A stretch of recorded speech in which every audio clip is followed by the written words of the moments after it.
नमस्ते सर्वांना. इथे बघा सासू सुना काय करतात आहेत.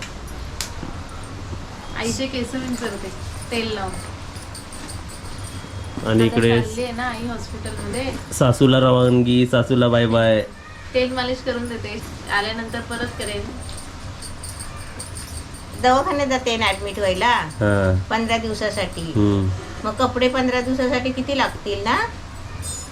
मग किती 15 कपडे भरते. 15 गाऊन. 15 गाऊन नाही, 4-5 तरी हवेत. एक प्रश्न जे तू कमेंट मध्ये वाचला, सर्वांचा प्रश्न काय पडलाय? काय पडलाय? काजलला माहितीये हो. काय काय आहे? बोलू का? बोल. लोकांना असा डाऊट आहे की मी प्रेग्नंट आहे का? काय काय? जोरात बोल. काय आपल्या सबस्क्रायबरला असं डाऊट आहे की मी प्रेग्नंट आहे असं वाटतं तुम्हाला, नाही का? पण असं काही नाहीये. अरे आमचं इथे चाललंय काय, तुमचं चाललंय काय, मी कुठे चालले बघा. आम्ही रत्नागिरीवरून आलो डायरेक्टली हॉस्पिटलमध्ये. आमची आता सध्या हॉस्पिटल मेडिकल हे सगळं चालू आहे. त्या सगळं मध्ये ते सगळं कुठे ना, फक्त पोटातून आले तर गोळ्या येतील बाहेर हा. मेडिकलच्या, अजून काय नाही येणार. बाकी काय नाही. सगळं आपल्या घरात इथे सगळे प्रॉब्लेम चालले. हे बाबूला सांभाळायचं मुश्किल झालंय. आधी या बाबूला ठीक व्हायला पाहिजे ना, मग दुसरा बाबू सांभाळणार. मग आणि तुम्हाला एक सांगतो, शुभांगी कीरच्या घरी बाबू होणार तर तुम्हाला पहिलाच मला करणार. सगळ्यात आधी समजलं. आधी फक्त होऊ दे काजलला, फक्त बस. नाही मी डिक्लेअर केलं की सांगा, है ना. सर्वात आधी खुश खबरी तुमच्या बरोबर शेअर करणार. बरोबर. आता तुम्ही विचाराल की काजल प्रेग्नंट आहे असं, की 25 मोर दॅन 25 कमेंट्स होते की काजल प्रेग्नंट आहे असं आम्हाला वाटतं. नाही, ती टेन्शन मुळे तशी झाली आहे. आणि वजन वाढलं सगळं tension वजन मुळे. वाढलंय टेन्शन मुळे. आणि आता बाहेर राऊंड मारायला पण जात नाही ना, माझ्या जवळ अवतीभोवतीच असतात. आम्ही कसं आधी औषध दोघं दे, जायचो दे. संध्याकाळी वॉकिंगला वगैरे, पण आता काहीच होत नाहीये तसं. आता तेव्हा कशी मी स्वयंपाक करायची, कधी काहीतरी करायची, तर ते लोक राऊंड मारायला जायचे, भाजी आणायला जायचे, तर राऊंड व्हायची. आता ती राऊंड मारायला पण जात नाही ना. मग तिथल्या तिथे ती जरा गोल गोल झाली आहे. हा. गोलमटोल. होईल बाकी होईल. असं काही तुम्ही नाही. चांगला तुमचा आशीर्वाद असू द्या, हा. ते पण तुम्ही होईल pray करा. लवकर. होईल एक लवकर. कशाला ट्विन्स होऊ द्या मग, होऊ द्या होऊ द्या. है ना. हा. आई काय बोलताय ते, आम्हाला काही कमी नाही, 4-5 होऊ दे. सगळ्या 4-5. एक रूम मध्ये रूम ठेवूया रत्नागिरीत. मी तर म्हणते बघ, एक आणि 2 वर नाही मी गप्प बसणार आहे. चांगले 4-5 मुलं व्हायला पाहिजे आहेत. मग प्रत्येक रूम मध्ये एक की मला पण बरं ना जायला, इकडे जाऊ काय तिकडे जाऊ, इकडे जाऊ काय तिकडे जाऊ. सून एक आली म्हणून काय झालं, नात्र तर जास्त होऊ शकतात. मग इच्छा धरायची मनात, होईल. सून कशी आली पटकन, मग नात्र पण येणार पटकन. आता थोडीसं कंडिशन बेकार आहे ना माझं, थोडं आता बरी झाली आहे मी, असं काही टेन्शन नाही, पण अजून चांगली बरी व्हायला पाहिजे. बरोबर आहे. थोडी बरी आहे आता मी. दिलू कुठं आपली? दिलू ते बघा बसली आहे. दिलू पण अशी टेन्शन मध्ये असते. मग माझ्या बाजूला येऊन झोपते, मी झोपली की माझ्या बाजूला येऊन झोपते, अशी उशा पायथ्याला असते. तिला पण वाईट वाटतं, समजतं तिला. मम्मा आजारी आहे, असं बरं नाही आहे.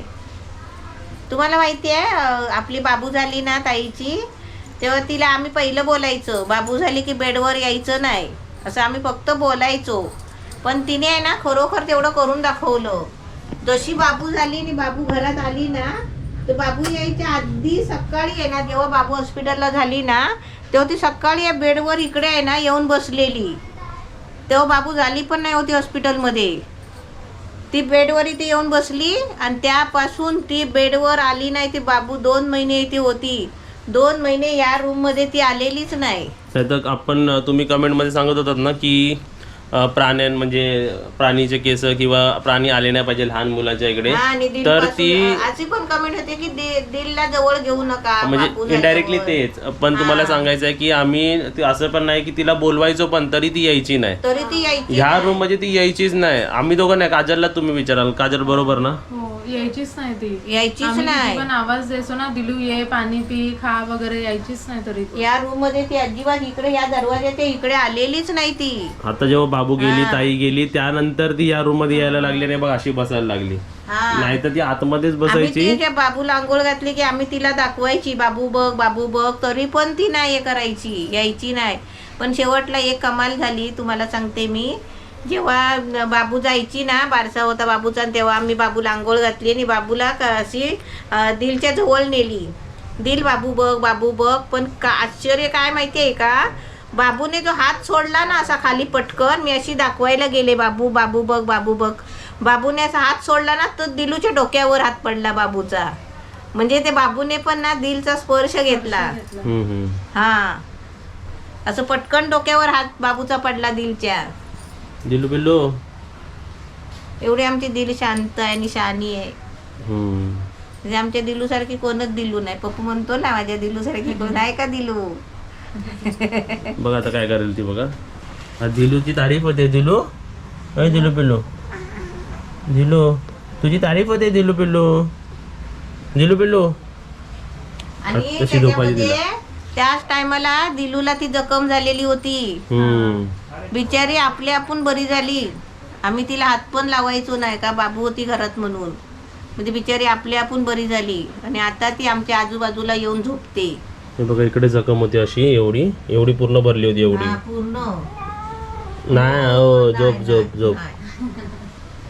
अशी आमची दिलू आहे बघा.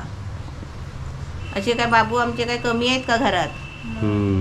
होय, बाबू यायला काही वेळ नाही लागणार, पण कसं जरा आता हे लहान बाबू झाले आहेत ना, सर्व त्यांची सेवा करायला लागते. देव पण म्हणत असेल की पहिले तुम्ही दोघं म्हणजे तुम्ही तरी स्ट्रॉंग व्हा सर्वांनी. मेन माणसाने तरी स्ट्रॉंग झाला पाहिजे घरातल्या. हा, मग बालांतनी एक झाली की दुसरं करायला पाहिजे की नाही स्ट्रॉंग माणूस. हा होईल. तुम्ही पण सगळ्यांनी प्रे करा, होईल. आता मी दवाखान्यात जाते, दवाखान्यात येते चांगली बरी होऊन, मग आपण बघूया. बाबूचा प्लॅन मिळून करूया. तुम्हाला वाटतं तर आम्हाला पण वाटतोच. माझ्या मध्ये तसं तर आईला वाटतं. To be very frank. काय नाही, होईल सगळं बरोबर.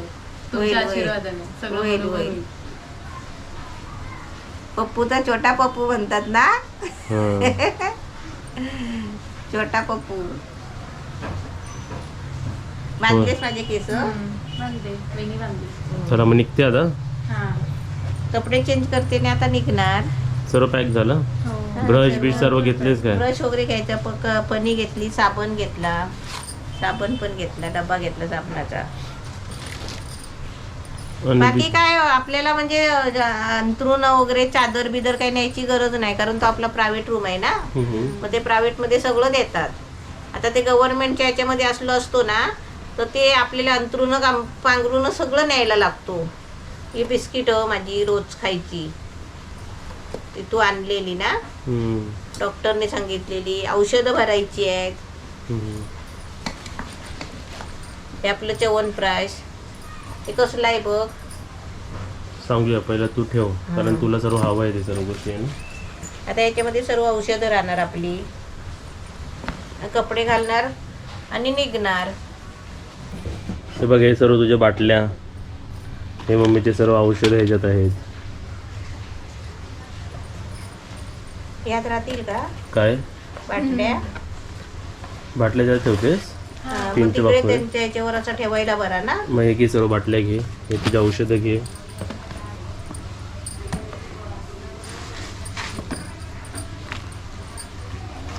हे पण तू डब्बी देते गोळ्याचे. हे पण 2 गोळ्या तुझ्या, तिन्ही सर्व आता तुझ्या. हे नाकात टाकायचं आहे ना. इथे मम्मीसाठी फ्रुट्स पण, आणि हे की पिशवीत भर सर्व फ्रुट्स पण कसे, जेव्हा पण भूक लागेल तर आपण फ्रूट खाऊ शकतो ना. आणि आता कसं माहितीये का, मला हे टॉनिक चालू केले आहेत ना आपले, हे बाटले, त्यापासून मला आहे ना थोडी भूक लागते. ऍपल आणि मम्मीच्या आवडीचे पेर आहे ना. अजून एक पेर होता बघ तिकडे. तशी सर्व पॅकिंग करायची आहे उद्यासाठी एक काजलला राहू दे सकाळी खायला, मग तू नंतर आणशील ना. ना मी आणेल तिकडे. हा तर अशा प्रकारे मम्मीची पॅकिंग चालू आहे. 15 दिवसाची आहे ना, आणि कसं आपला लांबचा प्रवास आहे. यात काय आहे, औषधं एक्स्ट्रा औषधं तुझी. तशी सर्व पॅकिंग चालू आहे. आता उद्यापासून मम्मीची एक वेगळी ट्रीटमेंट चालू होणार आहे, तर आपण पण बघूया है ना. तसं तर काजल आणि मी तिकडे येत जात राहणार आहे, अप डाऊन. आणि एक माणूस काय मम्मी बरोबर असणार आहे, कोण ना कोण, तिघांपैकी कोण ना कोण, दोघांपैकी कोण ना कोण एक असणार आहे त्या मम्मी सोबत काय. रात्रीचा. हां बाय बाय.